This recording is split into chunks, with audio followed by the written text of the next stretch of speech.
like to use the ad libs on my cut, and they work seamlessly because they kind of just flow in. Sometimes at an end of a scene where they kind of go on a little too long, and then you're like, okay, maybe I can't really use this because it's banter back and forth and it's hard to find an out. It's just those little moments, it feels natural. Chemistry is so good.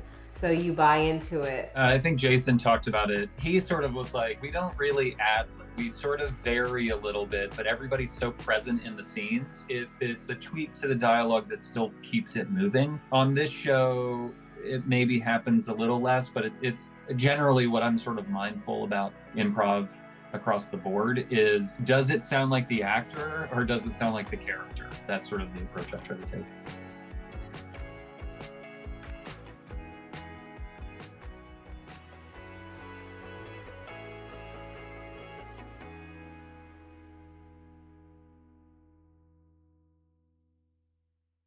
Hi, everybody. This is Josh from Manhattan Edit Workshop. Welcome to the 44th episode of Sight, Sound, and Story. And this is going to be a deep dive into the editing of the show Shrinking with editors Sarah Lucky and James Renfroe.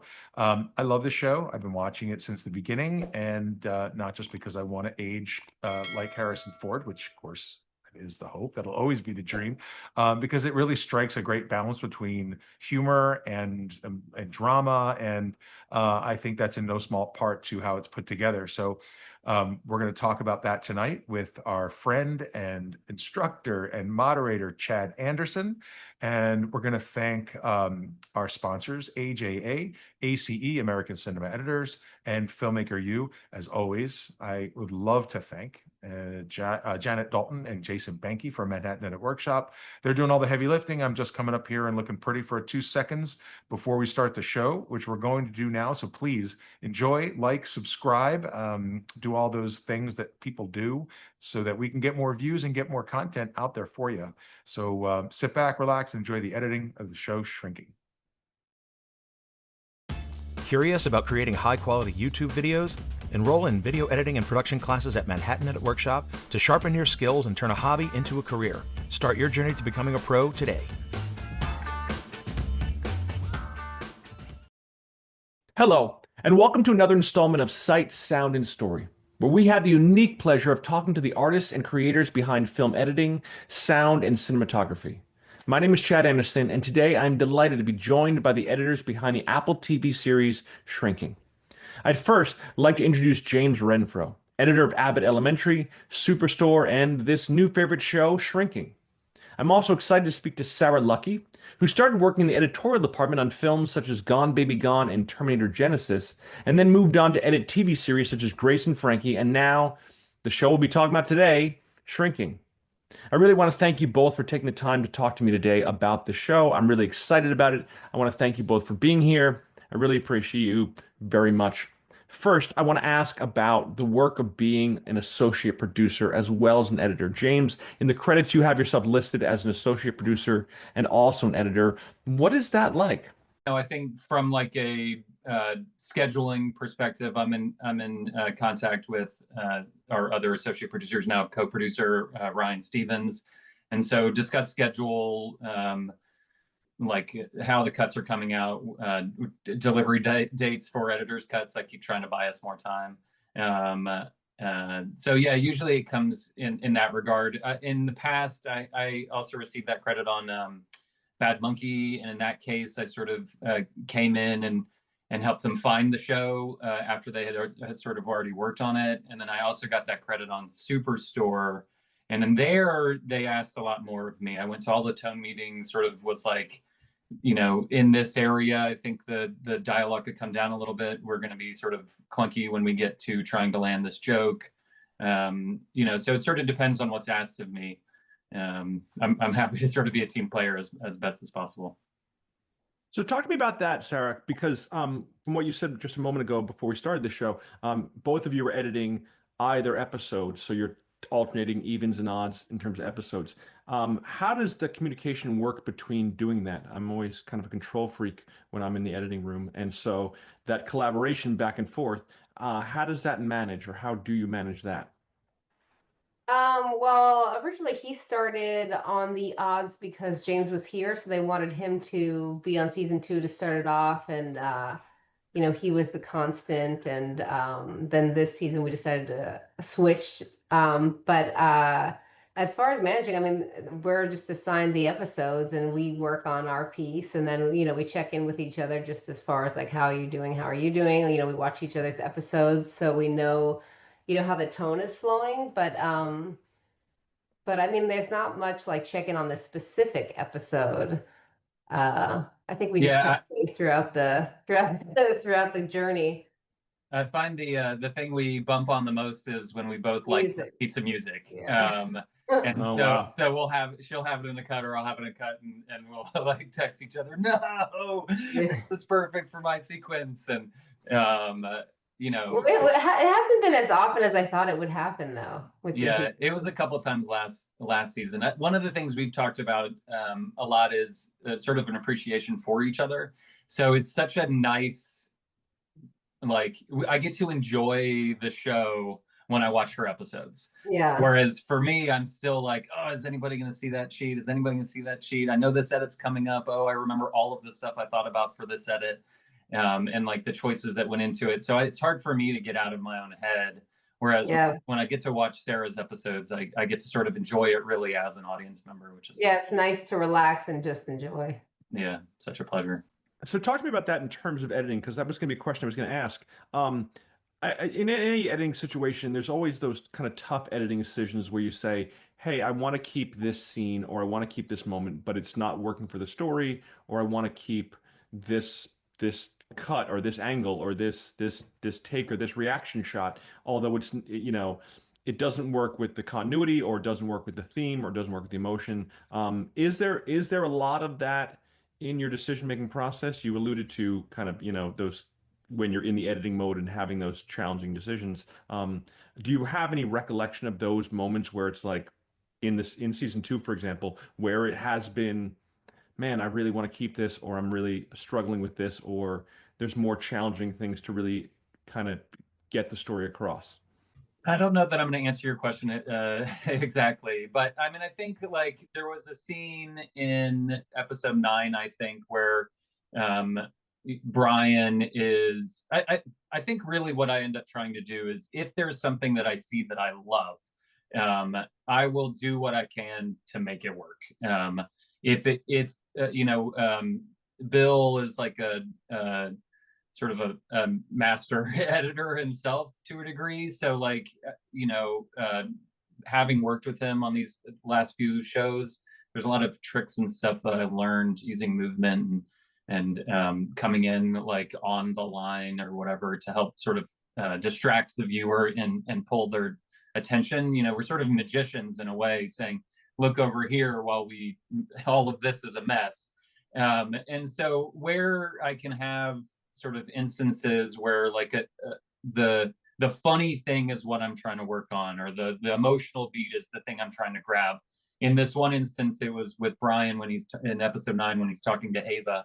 It's Brian and Charlie, and there was an instance when he's like rewinding time, and and then like kicks the trash can closed with his foot, and then sort of comes into that. It didn't necessarily match continuity everywhere, but the sort of how I end up going through my dailies, and I pull like everything. It's maybe a waste of time, but I find it ends up being my process. So I pull everything and then just start narrowing and shaping. And so then when I find those things, I can look 3 steps away and be like, okay, well, how can I navigate to get to that moment so that this thing really like lands, whether that's a funny beat with Brian in that case, or like an emotional beat with Paul. I think in one of the scenes we may watch later, there's a conversation between Harrison and Jimmy. So then like sometimes we use like real cheats. There's a shot, I think, of his hand shaking that we stole from a completely different spot and then just replace the backgrounds, right? So then it looks like it belongs in the scene. So ultimately, I think what I'm trying to do is build a sequence that feels believable, and then if Bill wants to tighten it, or I can't really cut dialogue as much as I would maybe want to sometimes. Sure. Those doors open later. So if I can sort of build an edit that start to finish to other people, not me, feels smooth, then I feel like that's a really good starting point. I would say for me, it's usually an ad lib or something, or a joke that I really want to put in, and I'll try to cut the whole scene around this one thing that made me laugh. And I don't know if I have anything specific that I can remember, but it does happen. I'm like, I have to make this work. And sometimes I have to say it just does not work. So, but I'll start like the whole scene just around that one thing that I thought was hilarious. And sometimes if you can't find that solution, again, since Bill's so good at his job, we also work a lot with Kit Kroger, who's our line producer. He comes in and works in post. He used to be a post producer. If I can't quite find it, but it's close, then having another, cook in the kitchen can sometimes help. When you start to brainstorm solutions as a group, it can be helpful. And since we are so isolated now, since we basically work from home most of the time, I can send it to Sarah and ask for advice, or I can send it to my assistant Missy and ask for advice. But it's also helpful to have people like Bill and Kip, or the writers. And and also we're sometimes too close to it that you're so involved in it you can't like step out. I thought, James, it was interesting what you said about being a magician. I'm thinking it reminded me of old cinematography lessons of George Méliès, who actually was a magician when he did this, and created all these visual effects with doing his magician work. But I'm also interested in there's an idea. There's an old Walter Murch quote, editor of The Godfather, who says continuity can get thrown out if the emotion is right. And so in a lot of circumstances, emotion trumps over continuity, because you say, hey, I need this scene, I need this reaction. So I'm always interested in how editors approach those kind of emotions, because there are a lot of strong emotions in this series that come out, and they're super intense, and they need to be what conveys the best to the audience. I did want to ask about the idea of, you talked about getting guidance from associate producers. In the credits, there is Sarah's listed as an editor, you're listed as an editor or an associate producer. There's also people who are listed as story editors. How do story editors fit into this equation, and what is their role in the overall narrative of this show? I think they're in the writer's room, right, James? Yeah, we don't really have, aside from the writers that we work with that write our specific episodes, I think they're in the writing room, and the writer's level. They're part of the script portion of the getting it all together. We don't really have contact as far as the story editors with us. And that's, I think, been the case for most of the shows I've worked on. It might be different if it was in reality. I think that person. Yeah, that's what I thought of. I thought the word story editor. Yeah, I think in that regard, they sit with the editor and really shape out the episodes. In scripted, they tend to be in the room, sort of the same. Also, the script coordinator is like another title for a person in that room who we don't spend any time with. Yeah. We don't always get time with the writers themselves. A lot of time I find that is when the showrunner wants to encourage like educational growth for the writers, so that they last year they were in quite a bit. It's nice when they come in. You have what I see as each episode is partially self-contained, in that there's a narrative structure of something we want to get to by the end of the episode.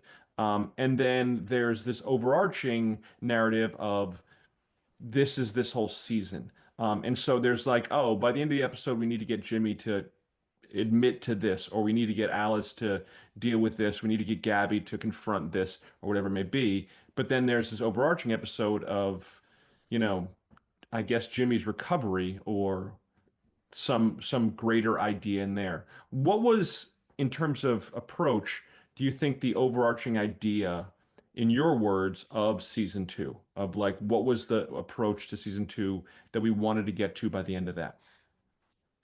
Yeah, I think thematically the theme for the first season was grief, and the theme for the second season was forgiveness. So that's like seen in a lot of different ways. That's Jimmy forgiving himself. That's Jimmy forgiving Lewis. That's Alice forgiving Jimmy. Alice forgiving Lewis. Liz forgiving Derek. Sean forgiving his dad. And then They're forgiving Liz. Yeah, exactly. So you had, so I think from a theme perspective, we had that. And then we had a new executive producer, Randall Winston, who directed some of in the first season, but was the directing EP this season, season 2, and is now again in season 3. And he had he had sent us out like a manifesto or some sort, or like here's my plan for the season, and they talked a little bit about how forgiveness was the theme, and they talked a little bit about how they wanted to use camera movement a little bit more during these moments. So in that first episode of 201, as we sort of drift into that flashback for Jimmy sort of arriving at the crash accident site, lots of words, we have like a tighter push in. We sort of come out of it with sort of stuff in the middle. We use some coverage that we wouldn't necessarily normally have, and so it allowed for sort of the evolution of the language a little bit. And then as it breaks down per season, for the overall season versus per episode, we are still a sitcom, so like there is still a situation to our comedy. Each one still has whatever they're going through, and so that sort of carries the sort of theme of the episode, and then that's intertwined with these sort of bigger themes overall. And it's, for us, I think it's mostly like we don't necessarily have we don't have the scripts for the end of the season as we're starting the beginning of the season. Yeah, so we don't know even know where it's going. So we're sort of discovering it as we go. What is nice is that we sort of approach the edits collectively once Bill is available. And so once they're done shooting, so by the time they're done shooting, we do have all of the information we need.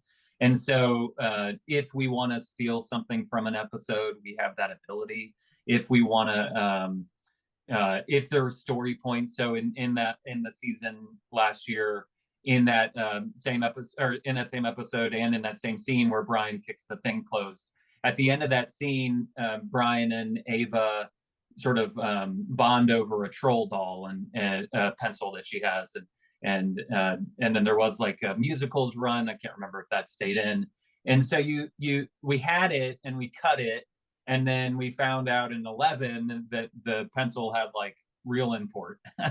So then we just circle back and restore it, right? So there are times where we've made changes, editorial changes, usually just to sort of tighten it up a little bit, looking for cuts, looking for some of those things just to sort of keep it moving. And then, if the overall story requires it, then we have the ability to circle back and make sure. Yeah, we're not locked. Like we don't lock as we go, so we can kind of do whatever we want later.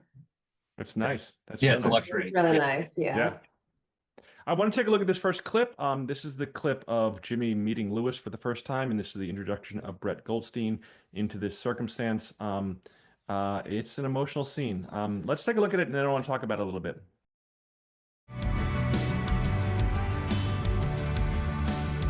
Came here to apologize. You did it. You should go.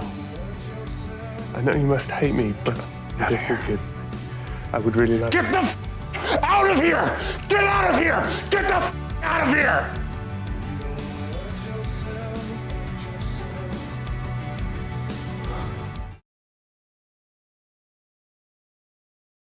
So yeah, talk to me about a little bit about this scene. It's interesting because I think it was, for me, maybe the most a different side of Jimmy that I saw in this. I was kind of getting used to Jimmy as being kind of easygoing and kind of almost apologetic throughout the first season, kind of softer. And this is him confronting Lewis, the person who killed his wife through an accident. And now it's a total different vibe. What was going through your mind in the edit of that? I mean, like, get chills, watching the dailies. For that sequence, it's actually part of like a bigger sequence that sort of ends this episode. And for me, I think sort of broadly for the season, Brett's role as Roy Kent is like iconic, right? So my hope was, can we have Brett be on this show and people see him as Lewis? I think in Sarah's episodes, there's like a really great opportunity for that to happen. In my episodes, he mostly gets yelled at. He gets yelled at by Jimmy here, and then Alice in episode 3. In this scene, I think we came in a little after the sort of like intercut with the crash sequence. This sequence is also part of Harrison sort of setting up what is the part of this theme for the whole season, which is, if you don't confront these things in your past, you're going to explode. And so that's happened. It's happening in that scene, right? So Lewis is looking for forgiveness. He's looking for some sort of opportunity to connect and apologize for this loss that he's created, and to have him sort of take all of that stuff so silently, and the sort of expressions on his face, the little from Brett's side, really allowed me to feel empathy for him, even though he's the bad guy. Right? Even though I know he's the guy who did this awful thing and that has sort of like ruined the lives of these people who I now care about. To sort of see the way he takes that verbal hit, to me, I think opened up an avenue for empathy for us to be able to connect to him. And then I think from Jimmy, I think for Jason in particular, I think he's talked about it in some of like podcasts or interviews and stuff that he's done. There's and to a degree, I sort of feel this myself, coming from traditional sitcom like world, to have the ability or like the luxury or opportunity to work on dramatic scenes when you sort of come from a comedy world is like a steak dinner when you're used to just vegetables or something. I don't know, chicken fingers. So like it was for me nice to be able to sort of look at this moment that felt like, to a degree, a payoff for all of last season. Sort of the same with that montage earlier in the episode where we find him at the accident. It sort of gives us this information that ties some of the story and connects us more with that character in a way that I think it allows for the story and the comedy and these drama moments to like play out. It's a serious scene, and it's interesting because it is, Brett Goldstein, known as Roy Kent. That is an iconic character that you kind of get used to. That's all it is. I had the privilege of getting the opportunity to see him do comedy outside, do stand up, and he's a totally different person. Mm-hmm. So it was a little easier to a little bit more palatable to see him as a kind of tragic figure. Facial expressions with the tragedy is like nobody else. Yeah, he's great. He's amazing with his facial expressions. You mentioned the term antagonist, and it's interesting because for a show like this, it's not two-dimensional. I don't know that there is a hard antagonist or even a hard protagonist. I mean, I would argue that Jimmy might be the protagonist.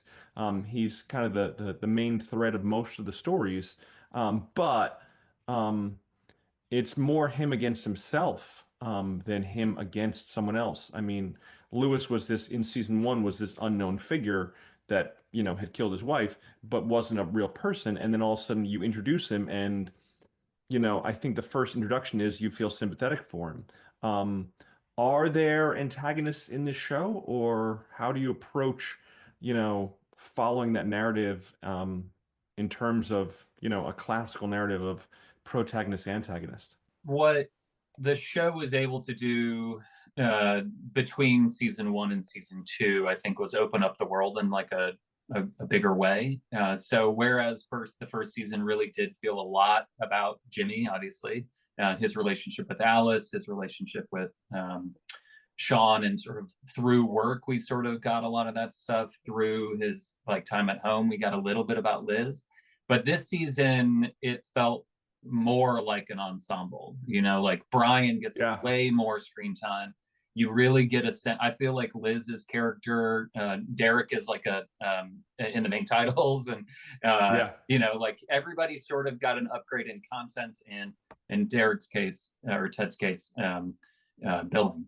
And so I think what it allows for is for that confusion as like who the protagonist is. It does seem like it's obviously Jimmy, and it does seem like I don't know if he connects everybody, really.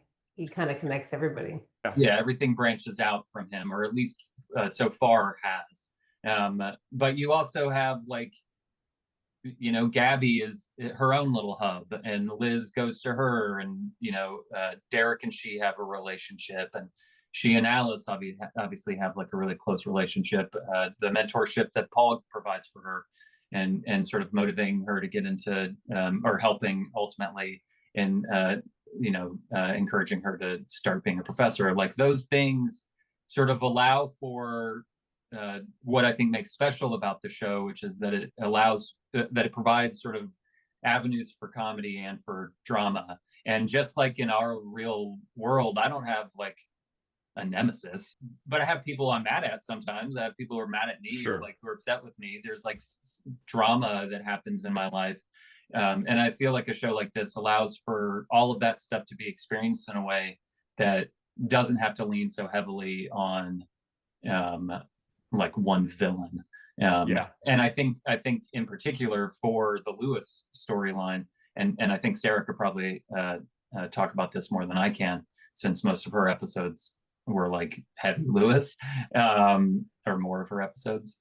I think it, the sort of journey that Lewis's character takes is like pretty tragic. This is a guy whose life was like fine and going well, and then that night blew up his world as well. So it was nice to sort of get perspective, even if all we get out of it is empathy for somebody we thought was the bad guy.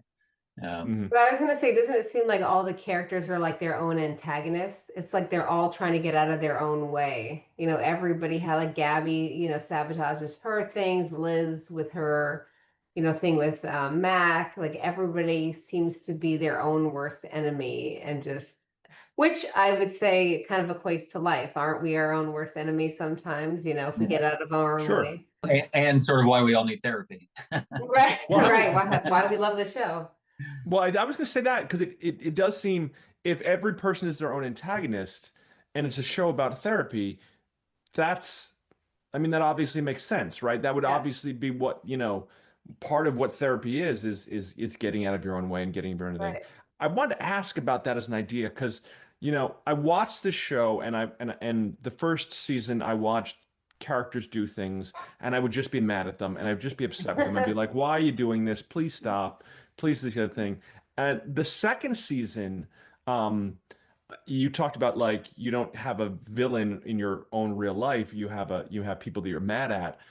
Man, that show more than anything had me reflecting on things about family members who I'm upset with, or who are upset with me, and should I forgive them, or should I ask them to forgive me, and should I forgive myself, and how much of the therapy inside of the show translates to real life for you or for the viewing audience, do you think? I think for me, it totally does. There are times where I'm like, God, if I could just go see Paul right now, I would love to just sit down and talk to him.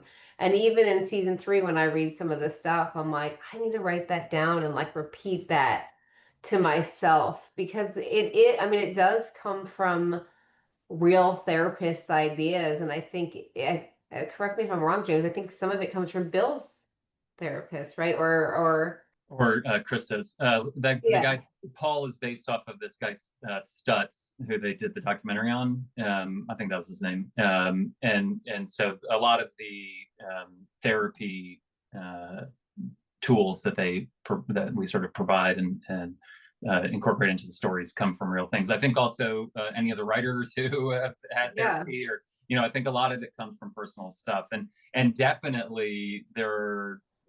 I don't go to therapy. I have before, but this feels like therapy, and I've anecdotally, I have a friend who is in DC who works with like humanitarian aid, and so she's obviously having a tough time. And she said that one of her friends quoted the show. I didn't get the quote, but quoted the show as like a way to sort of cheer her up. So I think there are times where, whether we're afraid to go to therapy or don't have time to go to therapy or have some sort of vision of therapy that somehow keeps that door closed. I think a show like this is nice and special because it sneaks in. And so, so whether you mean to or not, you're learning these tools and you're able to take them away. Well, it might also teach people that they can go to therapy and it's not as like rigid or strict. Like, they can see maybe how there's different types of therapists and maybe helps them go. As long as you know that none of them are like Jimmy. I was gonna say, please, don't go with false impression. But even Jimmy's, Jimmy's Jimmying does provide therapy, even if it's like, not real. The lesson you learn from his sort of like jimmying a patient, you don't have to be jimmied in order for you to understand what the takeaway is. And I think that the show does a good job of allowing the characters to learn lessons either through failure or success. I liked the Sean sequence in Sarah's episode where what's the worst that could happen? And then it's nice to think, like this, could give me anxiety, could make me nervous. Talking about the job, I don't always do that. So to think, well, what's the worst that can happen? I'm not going to be, John Hamm on SNL from like one of the recent weeks.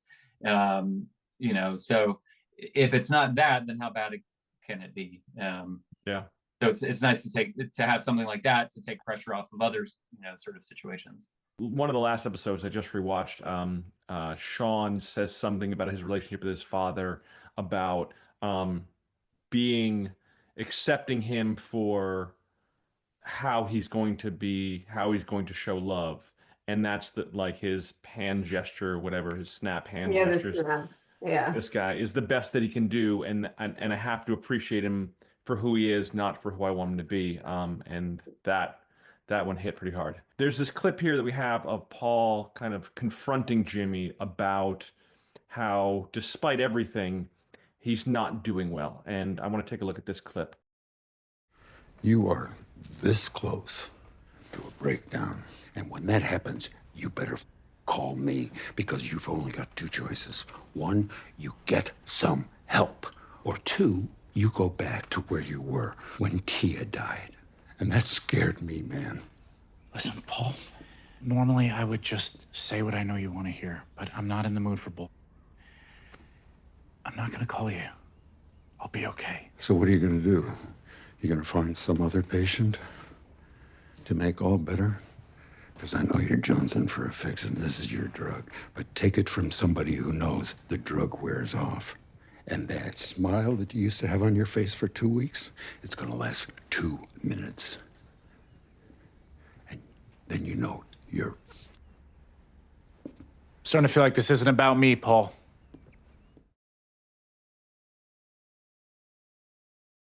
Yeah, this is another tough one. This is another for a sitcom. This is another serious scene, and it shows why Harrison Ford is a fantastic brilliant actor, but also shows Jason Segel's range. As you know, I thought going into the season, it was kind of wishful thinking that, I'm like, yeah, Jimmy's doing better. Jimmy's doing okay. He's gonna be fine. He's gonna be okay. But we had to. I think this scene kind of puts a crucial, twist on it, that Paul sees through it as an idea. Yeah. That Paul sees through what's happening, and he's not doing fine. Can you talk about the scene a little bit? For me, this sort of bookends the earlier scene, where we've said, "Hey, if you don't confront these things that are problems in your life, you're going to explode." And in this episode where this happens, by the end of the episode, he's nearly called, or he has called, and has like worked his way towards trying to get one of the prostitutes back, and really has devolved in his like control of himself. The next scene actually is him like tapping on the window frame of his car, jonesing as he goes to get Wally, so that he can Jimmy. I think what's interesting about it is that from a story point, I think Paul is seeing this as another coping mechanism for him. So it's not the drugs and it's not the girls, but it is still something that's unhealthy that he's, sort of buried himself into, and that it's resulting in what will be a collapse. And that confrontation with Lewis at the beginning, he mentions it in that scene. Since that guy showed up, Lewis, he's been waiting for this sort of fall to happen. From an editorial perspective, it's like so great to work on Harrison Ford's stuff, and and to have this what feels like a very real father-son sort of relationship. The sort of like balance of that emotionally, and what that allows for Paul to speak to Jimmy, and how sort of how Jimmy takes it. I think it allows for a little bit of nuance when I'm approaching some of that stuff, and then some of it's like, from like the just logistics perspective, some of it's like, did you get the lines right? Is this a good look from Jimmy? Is this like, if I could be on Harrison for all of it, would I don't know, right? So then it's like, when do I need to go to Jimmy because I need to, and when do I need to go to Jimmy because I feel like the story needs to? In general, I think these moments on sort of both ends of this part of this scene, there is comedy, and it's something that's, I think, special about the show as well, is that you sort of weave through these moments of like real life where things can sort of be light and have room for humor, and then in that same sequence, as you sort of like get to the heart of what the scene is about, then you can sort of dive into some of that deeper emotion. And then as Harrison leaves, Jimmy goes out and like sort of makes a show, and then gives us another opportunity to have like a joke before we go back into what is again story with him jonesing to fix Wally. Yeah. So it's nice as like as somebody who came from sort of traditional sitcoms where the scenes are maybe 15 to 45 seconds and mostly just filled with jokes, and like the pace is about just keeping it moving. It's nice to be able to have something where like the pauses are something I can build and appreciate, and it's not just and sort of those emotional moments are things where like I can hang on them and let those beats land, versus moving on just to try to get to whatever the next joke is. Sarah, you mentioned before about Harrison Ford and kind of ad-libbing and those kind of things. Can you talk about how ad-libbing works in a show is scripted, does have story editors and does have a whole thing, and how much freedom you have in terms of a great ad lib to kind of change the, I don't know if you can change the story, but change, a nugget The of that, joke. Yeah. change a joke in there. And how do you, and is it crazy the whole time because there's a bunch of, you know, traditional comedians, even Brett Goldstein and Jason Segel coming in with comedy one-liners. Is that complex? It's not complex. I would say that Brett didn't, he wasn't, should I say, funny really in this show, so he didn't really get any that's fair. That's fair. one-liners. But Gabby does, and Jason certainly does, and I would say Ted does all the time, and he to me is just gold. Like his little extras, I use them all the time as much as I can. I mean, as long as it works. But just like even in season 2 when they were all in the hospital when Sean was beat up and they were talking to him and he was on drugs, and Ted he was saying that like he got a tube in his dick, and Ted goes, lucky. And it's like just like a little something that I'm like, that is 100% going in. It was kind of off mic. I'm like, doesn't matter, I'm cutting that in.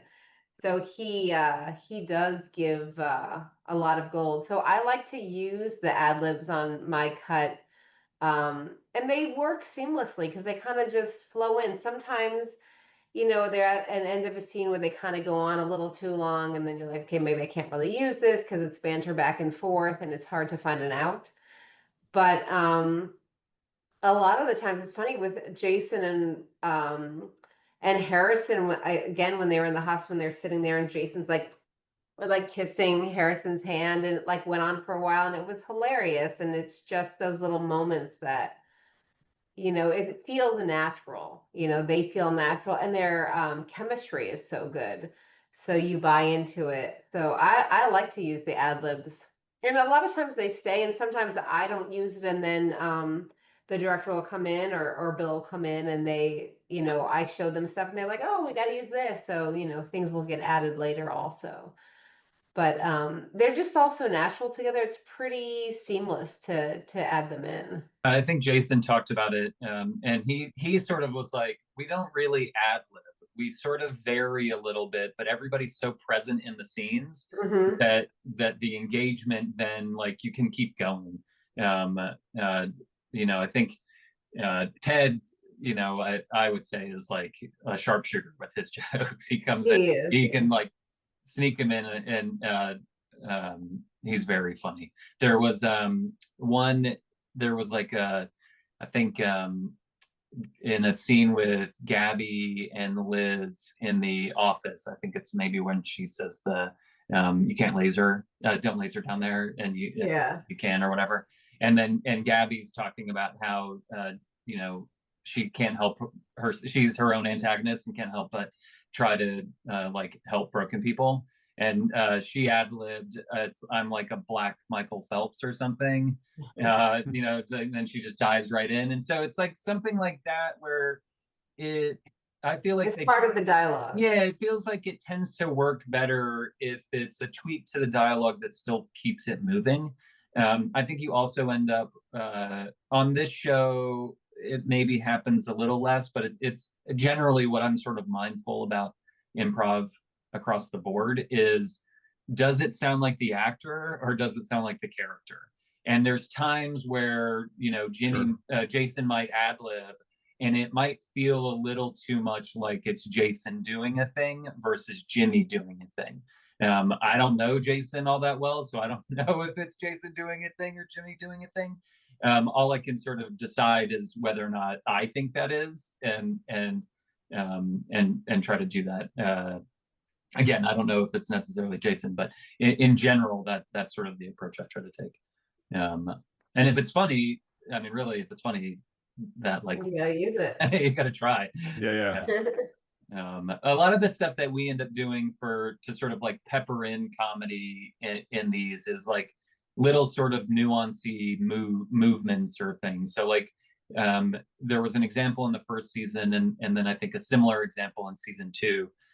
In the first season, it might have been episode 1 or 3 or something, and then in the second, in season 2, I think it was episode 5.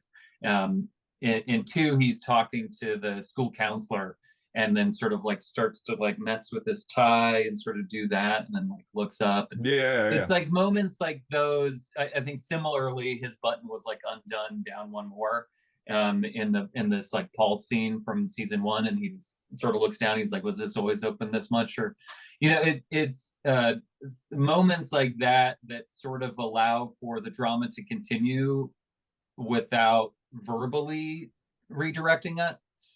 We can still sort of have a little bit of lightheartedness. He did that in when he went to talk to Alice about after he got the rock from Liz, and he was like stretching and his buttons were. Before I watched this series, there was a scene with Derek, Ted McGinley, where Liz was saying that everybody likes Derek. Everybody thinks Derek is great. It's really annoying. I don't remember that in an episode. Are there things that get thrown out into trailers or things that don't ever make the cut? Or do you remember that at all? It does happen on shows that I've worked on and movies that I've worked on where it's in the trailer and it's never seen today. I don't remember that scene. Do you remember that scene, James? I don't remember it exactly. I sort of remember the idea of it, at least her saying that everybody likes him. She was like upset about it. She was just like, and he was just like, I don't know, he was driving away or something, and he was very proud of the fact that everybody likes him, and she was just like, yeah, it's really just annoying. Like, she just rolled her eyes at him and kind of thing. But then I was watching the episode, I was watching the show, and I was like waiting for that scene, and maybe I you know, grabbed something to eat or something at the moment or something, but, you know, took a bite of something. I was a long blink or something, and I was looking down. But it was just a throwaway scene. But I was just like, it initially gave me an understanding of who Derek was, of the likable person that's just so likable that it's almost, you know, too sweet and too likable to even tolerate. And it gave me a sense of who Liz was as a character and who Derek was as a character. And it just, it gave me a good feeling about Ted McGinley going into the show. So I mean, as a person working on it, I'm like, he charms me, so I feel Liz's pain. He does seem like incredibly lovely. You know, I think for me, like that, the first thing that stands out for Ted was when he, you know, tells Pam, the neighbor, to eat a D as he's like driving off. You know, he's so perky and happy about it, but then it's still like, yeah, see ya. You know, I think our cuts are, you know, long. They don't cut down the same way that some of the other shows I've worked on do, but you know, Bill, again, you know, has like 700,000 hours of television in his, you know, head. So he's like very good, you know, the years on Spin City, the years on Scrubs, the years in sort of network or extended cable. He's very good at carving. So again, so it's sort of nice from an editor's cut perspective, because I know if I include a moment, if I include that joke that does maybe make the scene feel a little bit long, but it was funny and everybody seemed to like it, I know that if I include it and he doesn't like it, then he can get rid of it. You know, I know that like some of the stuff can pace up, and I think like the joke might stay and he'll know how to pace up other things to keep the joke. Yeah, right. If you pace up the whole scene, then maybe this thing that made it so that you know, some of these scenes are 2 minutes and 45 seconds, right? Like when we first put them. So then that cut might end up being 2 minutes for that scene. So 45 seconds to go away. Sometimes you lose those instances, like the example you mentioned. You know, whether it's for time, whether that doesn't sound like it was like a character thing, but sometimes we'll lose stuff because we feel like it's bad for the character, but usually it's just to like tighten it and keep it moving. Bill is like very good about Very good. making sure things are like moving.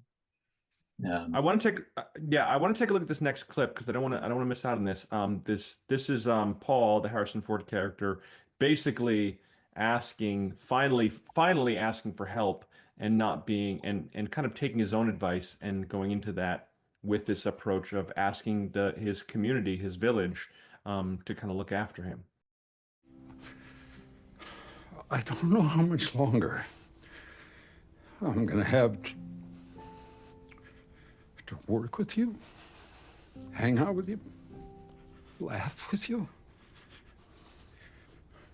Road's gonna get tougher and tougher, but I do know that I'll get through it because of everyone in this room.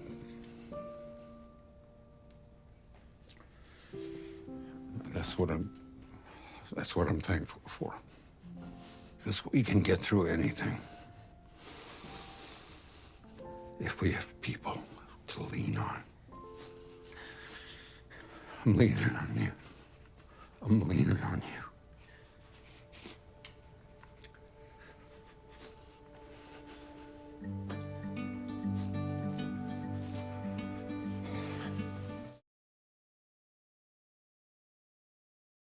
Again, it's a very sweet scene. Not at all a great scene for a comedy. It's very dramatic. It's very sad. I love what you do with reaction shots.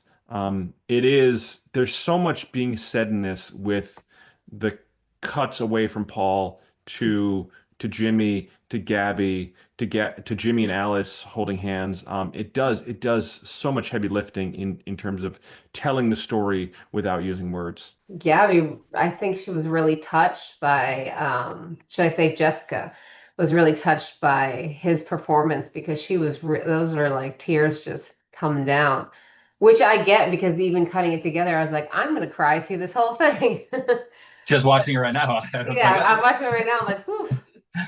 But it's funny because, not funny, but when I was working on this, I mean, it just naturally somehow cut together. I mean, the way Harrison was in his moments and like grabbing Julie's hand, and it's just, it was just, there were so many great moments from him, and obviously the characters and their reactions. It barely changed from the first cut. I think there were slight little tweaks that Kip and I did. And Bill, like so many times, and even like we would skip through this, like he's like, it's good, just keep going, because he didn't want to sit in the emotion like while we were sitting there, because it's a wonderful scene. It says a lot about Paul and his vulnerability, how he's become more open and willing to receive the help and to have his friends, and even in his relationship with his daughter, and just how tight knit the friendships are. It's a great. I mean, you want that in your life, those kind of relationships, and it's great. I don't even know what to say. I mean, he was just so amazing. They were all amazing, and that came from Harrison. I think that came from his performance, and take after take, he just brought it. It was it's a wonderful moment for everybody. I think from a reactions perspective, I think it's a testament to the actors and how engaged they seem in the scenes when they're not talking. I think Brian's like always a great go-to. Michael Urie. I think that you have people who aren't just sort of like blankly waiting, and that you have them engaged allows for you to, for Sarah to build a sequence like this. Yeah. For us to have that flexibility later, because then it's the worst when you get to like a spot and you're like, I need a reaction, and then you go hunting and everybody's just staring there, just looking back. Like, can I just get a blink or a head move or anything? So it's a testament to the actors and obviously Sarah's talent. Yeah, and even Liz, was, I mean, everybody was so engaged, I mean, you can't not be when Harrison was giving that speech. I mean, even in the dailies, you just would get emotional. They were amazing. Yeah, and I think for the character that you built in season one, in terms of who Harrison Ford, who the Paul character was, I think, this that season two really brings out this vulnerability that wasn't there. Like, he was a stone, he was a rock in season one. He was, unflinching through most of that season, from what I remember. But for this, it seems like, oh, this is a person who's scared, and who's Yeah. regretful, and has a deeper, he's not just, father knows best kind of thing. He has this, he has regret, and he has these things. It worked out beautifully.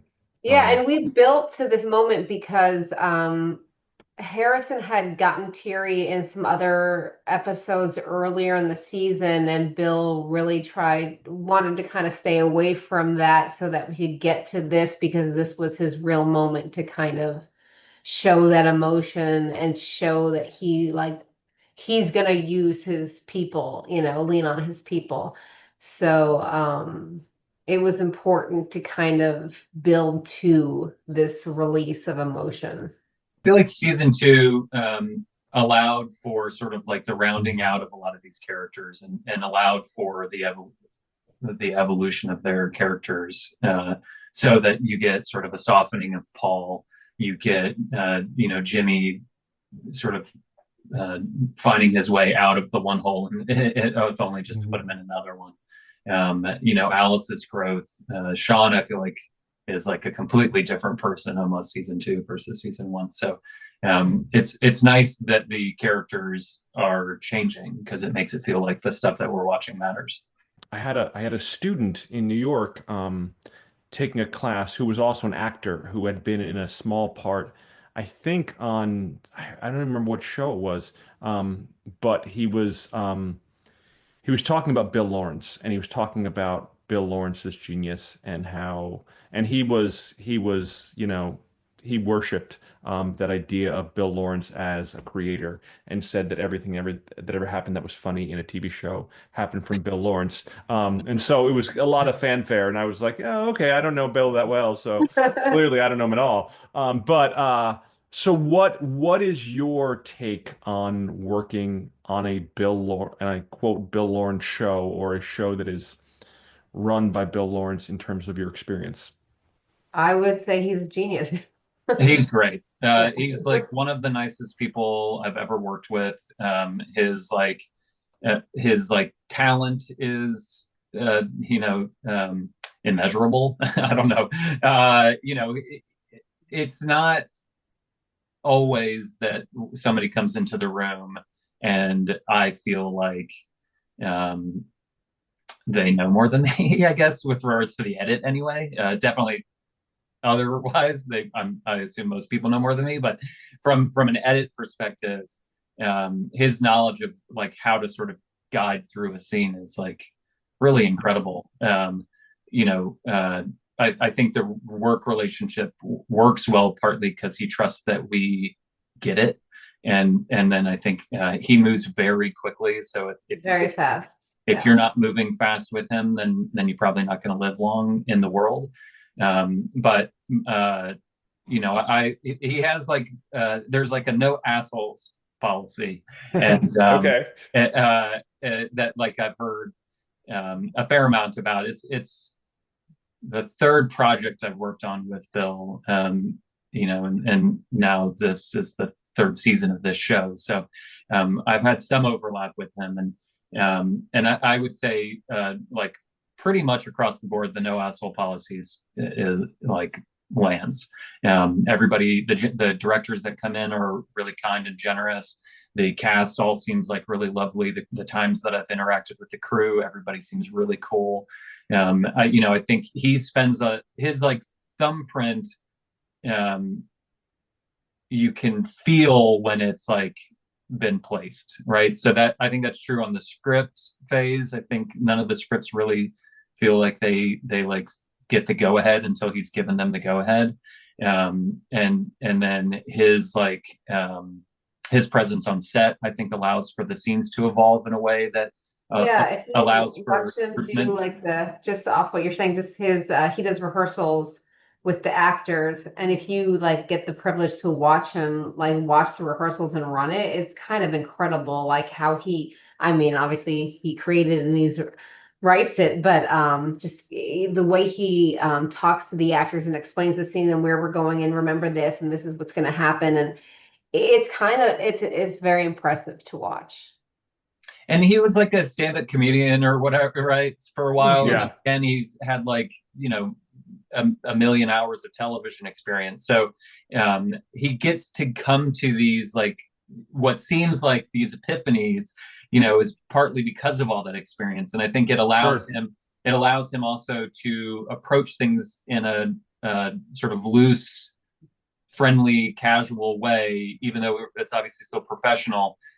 Because he knows, there's this solution. When he's on set, he might reblock it and be like, well, if you just move this person here 3 feet, then that's now a 2-shot, and that saves you 3 setups.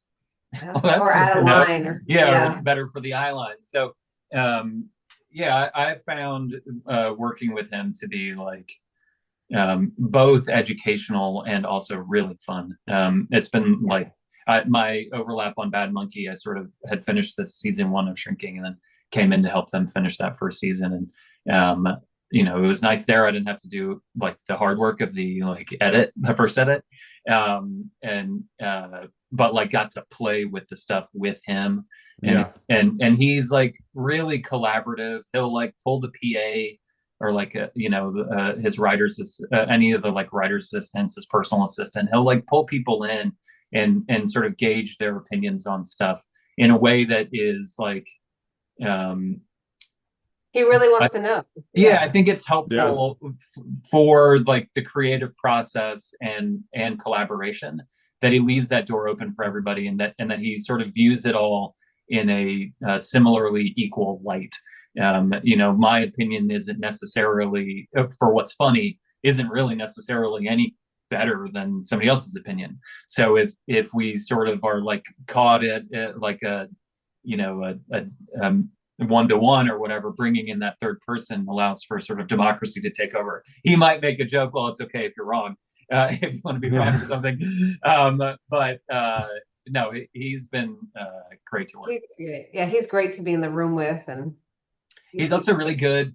Chris does the music for the show, and I think he does a really great job of like tying groups of scenes together with a cue. Where we might. He is very good at that. Yeah, like keeping a cue going longer than I would have thought originally. You said Bad Monkey, and that was the show that your friend. I mean, it was just some random guy that I met. And the person was David St. Louis, who was on Bad Monkey as I'm looking up the character Egg. Oh, yeah. Oh, Egg. Yeah. I never know the people's real names. Oh, okay. But Egg, for sure. He was great. Good singer too. He had to sing some. I was unaware. Yeah.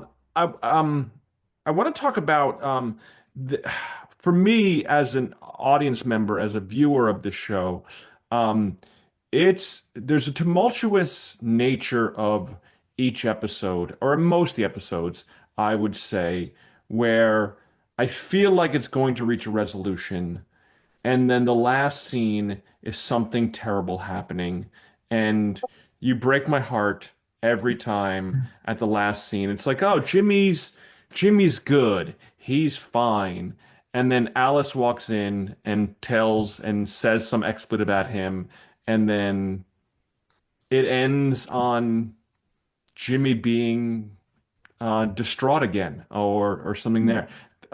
Do you recognize that happens so often in the episodes that we're like almost to home base, and right before we're about to be at home base, I'm like, just please roll the credits and let everybody leave the show happy?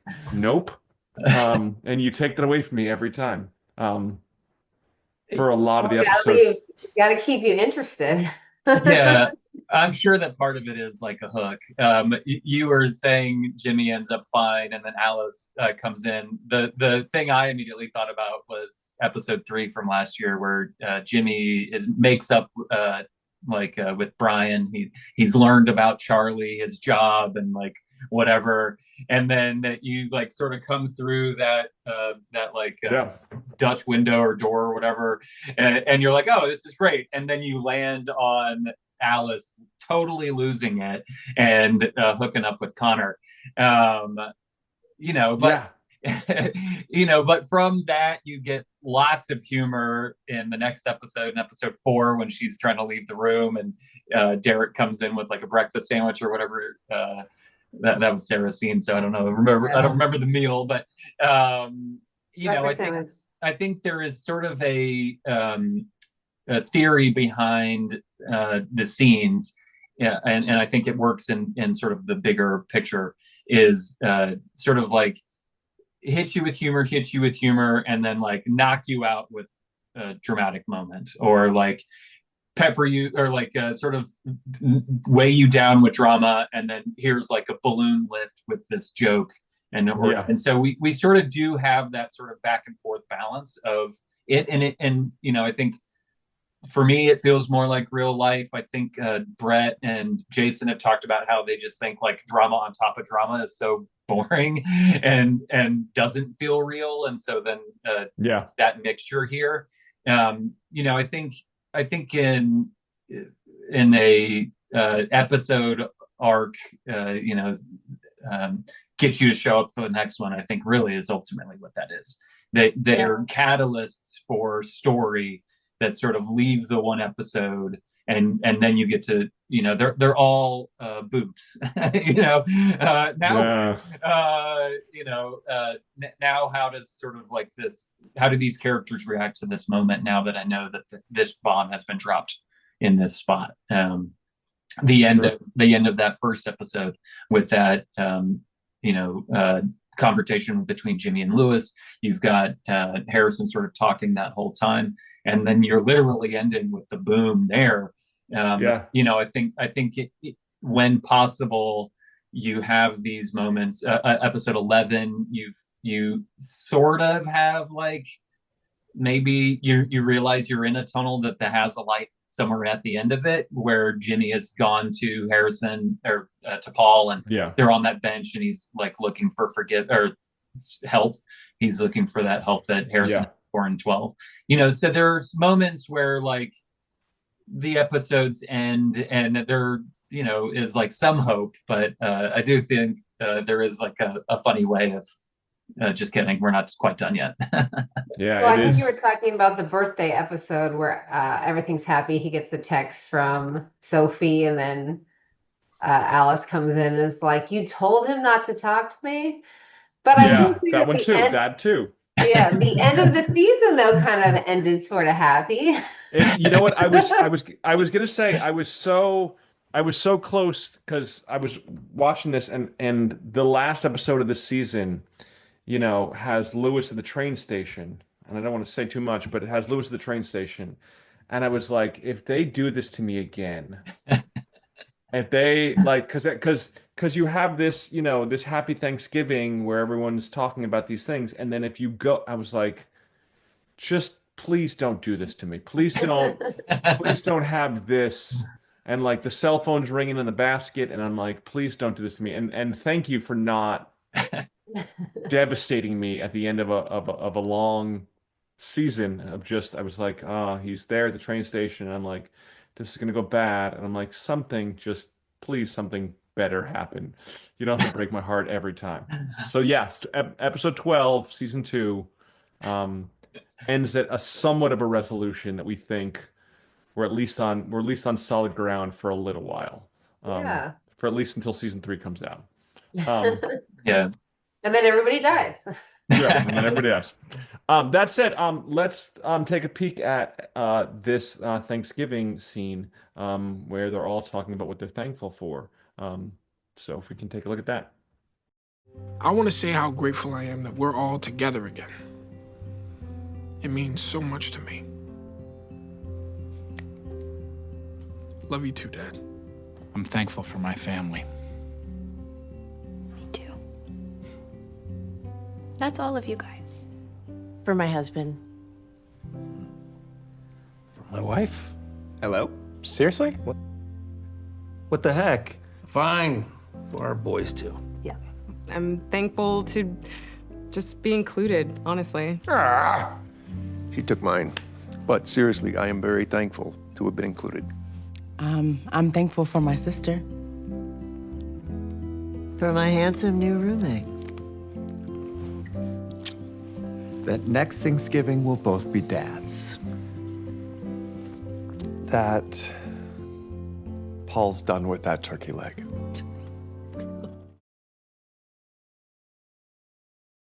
That does speak to an idea of the interspersing. You said the peppering of kind of the drama versus comedy. That is like almost like there's like a serious moment between about family, cut to the boys being like, "What the heck about us?" Cut to somebody saying something very heartfelt about the past season that's happened. Cut to, "Oh, she took mine," and it's very much like back and forth, kind of hot and cold, or I guess comedy, drama, comedy, drama, comedy, drama, back and forth in that. Can you talk about that scene a little bit? The funny thing is, Bill knew what he wanted for that scene because he literally just shot like very small. He directed that episode, so he shot very small clips of each person. Okay, you say your thing, you say your thing. And then it was up to me to build it all together. And I love it because, for a finale of a season, it's like you get to see all the characters. They're all coming together, their relationships, like you say, the humor that comes in, and then it builds to the Gabby moment. I think the next clip was Summer, that she gets to be there, and not with her parents. Like she's kind of become part of the family that everybody has embraced, and Derek kind of embraced her as part of their family as well. It's just kind of a nice, like, not really roll call, but like an ending of like seeing everybody and everybody like in a good place, and Gabby getting her moment, with Derek too. So it's just a nice ending to a season. Who doesn't like a Thanksgiving moment? But and even Sean, and seeing his family come together, and now he's kind of like at the head of the table and making a presence and accepting his father and how he loves, and it's just it gives you all the feels. If you did say, James, that you said that this season was about forgiveness, and I think Sarah, what you're alluding to is that the idea is that each of these people have either learned to forgive each other or learned to forgive themselves, or and later on in this scene, Gabby's mom comes back in and has forgiven her, and so it's like this is. It felt like a checklist of forgiveness, between Liz and Derek forgiving each other, and between and everybody else. Sean and his father, Sean and his father, and all those little chapters have all been checked off and forgiven. So so you know something bad's gonna happen after this, right? and then we definitely Lewis. That scene. It was way too nice. Where's the sour to this Sour Patch Kid? I've had all the sweet. Where's that sour? I think in that sequence, you have the kids make the joke, even when Julie's saying her thing with the roommate, and Harrison's gnawing on that turkey bone. You get a joke. You get the joke there without even Brian's comment. Well, the funny thing is, that's so funny, because when I was watching the dailies and I saw that, I'm like, that is so gross. Is he gonna keep eating that turkey leg? And then Brian ad-libbed that, and I was like, funny. It's hilarious, because I'm like, I was thinking that the whole time.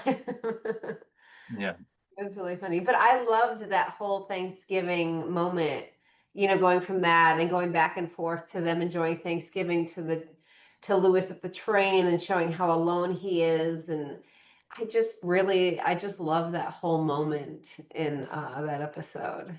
It was it showed like where everybody was at, and then that obviously what happens at the end, like it's just like, all right, he's coming, like he's gonna help him. It's a great moment.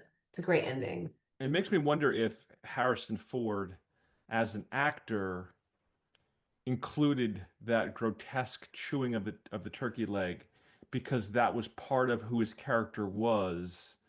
His almost shamelessness of the character. It fits so well with who Paul is that he didn't want to be here in the first place.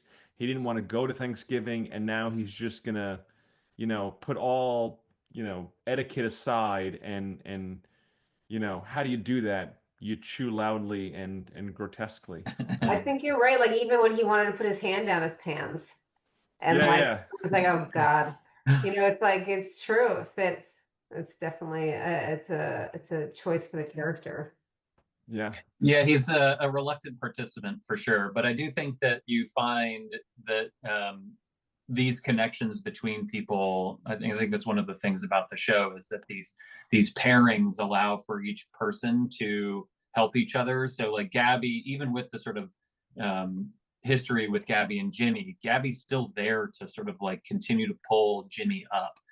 Jimmy's still there to sort of pull Gabby up. Liz is there to pull Gabby up. Like all of these pairings, we can now sort of like send any pair out, right? Like Derek and Brian can go do a thing. Derek and Sean can go do a thing. Derek and Derek can go do a thing. Anybody can sort of like go do these things because we've sort of created this like village or community between all of them that now they're sort of interconnected, and it allows for the different relationships and different types of humor and drama to sort of come through.